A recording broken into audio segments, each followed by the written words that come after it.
പ്രവൃത്തികൾ അദ്ധ്യായം 12. ആ കാലത്ത് ഹെരോദ രാജാവ് സഭയിൽ ചിലരെ പീഡിപ്പിക്കേണ്ടതിന് കൈനീട്ടി. യോഹന്നാന്റെ സഹോദരനായ യാക്കോബിനെ അവൻ വാൾ കൊണ്ട് കൊന്നു. അത് യഹൂദന്മാർക്ക് പ്രസാദമായി എന്ന് കണ്ട് അവൻ പത്രോസിനെയും പിടിച്ചു. അപ്പോൾ പുളിപ്പില്ലാത്ത അപ്പത്തിന്റെ പെരുന്നാൾ ആയിരുന്നു. അവനെ പിടിച്ച ശേഷം പെസഹ കഴിഞ്ഞിട്ട് ജനത്തിന് മുമ്പിൽ നിർത്തുവാൻ ഭാവിച്ച് തടവിലാക്കി അവനെ കാപ്പാൻ 4 ചേവകർ ഉള്ള 4 കൂട്ടത്തിന് ഏൽപ്പിച്ചു. ഇങ്ങനെ പത്രോസിനെ തടവിൽ സൂക്ഷിച്ചു വരുമ്പോൾ സഭ ശ്രദ്ധയോടെ അവനു വേണ്ടി ദൈവത്തോട് പ്രാർത്ഥന കഴിച്ചു പോന്നു. ഹെരോദാവ് അവനെ ജനത്തിന്റെ മുമ്പിൽ നിർത്തുവാൻ ഭാവിച്ചതിന്റെ തലേ രാത്രിയിൽ പത്രോസ് 2 ചങ്ങലയാൽ ബന്ധിക്കപ്പെട്ടവനായി 2 പടയാളികളുടെ നടുവിൽ ഉറങ്ങുകയായിരുന്നു. വാതിലിന്റെ മുമ്പിൽ കാവൽക്കാർ കാരാഗ്രഹം കാത്തുകൊണ്ടിരുന്നു. പെട്ടെന്ന് കർത്താവിന്റെ ദൂതൻ അവിടെ പ്രത്യക്ഷനായി. അറയിൽ ഒരു വെളിച്ചം പ്രകാശിച്ചു. അവൻ പത്രോസിനെ വിലാപ്പുറത്ത് തട്ടി, "വേഗം എഴുന്നേൽക്ക" എന്ന് പറഞ്ഞ് അവനെ ഉണർത്തി. ഉടനെ അവന്റെ ചങ്ങല കൈമേൽ നിന്ന് വീണുപോയി.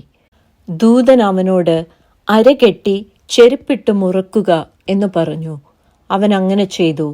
"നിന്റെ വസ്ത്രം പുതച്ച് എൻ്റെ പിന്നാലെ വരിക" എന്ന് പറഞ്ഞു.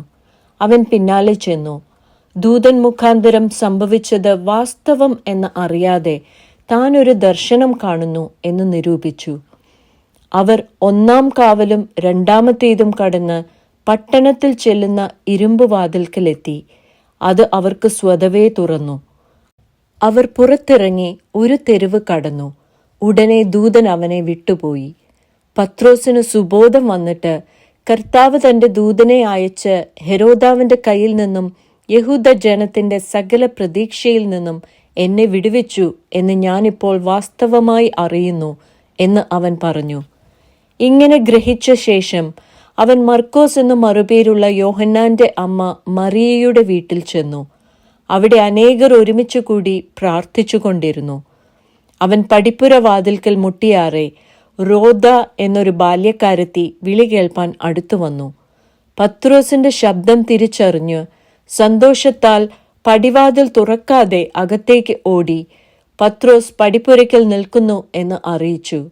അവർ അവളോട്, "നിനക്ക് ഭ്രാന്തുണ്ട്" എന്ന് പറഞ്ഞു. അവളോ, "അല്ല, ഉള്ളത് തന്നെ" എന്ന് ഉറപ്പിച്ചു പറയുമ്പോൾ അവന്റെ ദൂതനാകുന്നു എന്ന് അവർ പറഞ്ഞു. പത്രോസ് മുട്ടിക്കൊണ്ടിരുന്നു. അവർ തുറന്നപ്പോൾ അവനെ കണ്ട് വിസ്മയിച്ചു.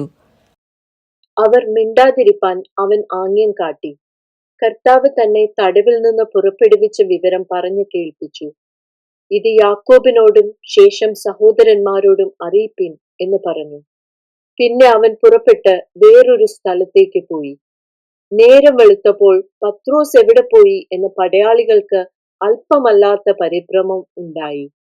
ഹെരോദാവ് അവനെ അന്വേഷിച്ചിട്ട് കാണായികയാൽ കാവൽക്കാരെ വിസ്തരിച്ച് അവരെ കൊല്ലുവാൻ കൽപ്പിച്ചു. പിന്നെ അവൻ യഹൂദ്യ വിട്ട് കൈസരിയയിലേക്ക് പോയി അവിടെ പാർത്തു.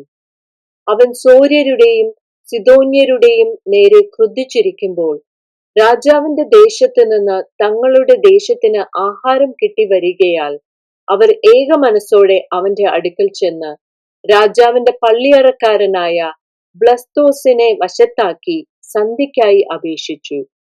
നിശ്ചയിച്ച ദിവസത്തിൽ ഹെരോദാവ് രാജവസ്ത്രം ധരിച്ച് ഭദ്രാസനത്തിൽ ഇരുന്ന് അവരോട് പ്രസംഗം കഴിച്ചു. "ഇത് മനുഷ്യന്റെ ശബ്ദമല്ല, ഒരു ദേവന്റെ ശബ്ദമത്രേ" എന്ന് ജനം ആർത്തു.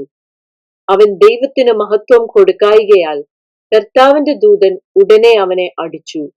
അവൻ കൃമിക്ക് ഇരയായി പ്രാണനെ വിട്ടു. എന്നാൽ ദൈവവചനം മേൽക്കുമേൽ പരന്നുകൊണ്ടിരുന്നു. ബർന്നബാസും ശൗലും ശുശ്രൂഷ നിവർത്തിച്ച ശേഷം മർക്കോസ് എന്ന മറുപേരുള്ള യോഹന്നാനെയും കൂട്ടിക്കൊണ്ട് യെരൂശലേം വിട്ട് മടങ്ങിപ്പോന്നു.